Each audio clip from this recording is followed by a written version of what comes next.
Hi friends, எல்லாருக்கும் வணக்கம். இப்போ வந்து நம்ம ப்ரான் வறுவல் எப்படி செய்யுதுன்னு பார்க்கலாம். சிம்பிளாக இதுக்கு ஒரு 2 டீஸ்பூன் கடலெண்ணெய் சேர்த்துருக்கேன்.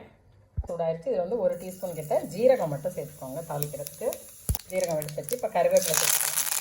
வாஷ் பண்ணி வச்சுருக்கேன் ப்ரான்ஸ், இது ஒரு 3/4 கிலோ இருக்கும், அது சேர்த்துக்கோங்க. 1/2 டீஸ்பூன் மஞ்சள் பொடி சேர்த்துக்கோங்க. காரப்பொடி ஒரு 3 டீஸ்பூன் சேர்த்துக்கோங்க. 1 டீஸ்பூன் ஜீரகப்பொடி, ப்ளெயின் ஜீரகப்பொடி, அது சேர்த்துக்கலாம். தேவையான அளவு உப்பு சேர்த்துக்கோங்க. இதில் 1-2 இப்படி நச்சு வச்சுருக்கோம், ஒரு 5-6 பூண்டு பல் தோலோட, அதையும் சேர்த்துக்கோங்க. இதுக்கு தண்ணியை சேர்க்க வேண்டாங்க, அதுலேருந்தே தண்ணி வரும். அந்த தண்ணியை போதும். கொஞ்சம் தண்ணி வற்றினதுக்கு அப்புறம் நம்ம இறக்கிடலாம். பாருங்கள், ஓரளவு தண்ணி வற்றிடுச்சு. நான் கொஞ்சம் வற்றினதுக்கப்புறம் இறக்கிடலாம். ஒரு 3 to 4 நிமிஷம் தாங்க வேகணும்.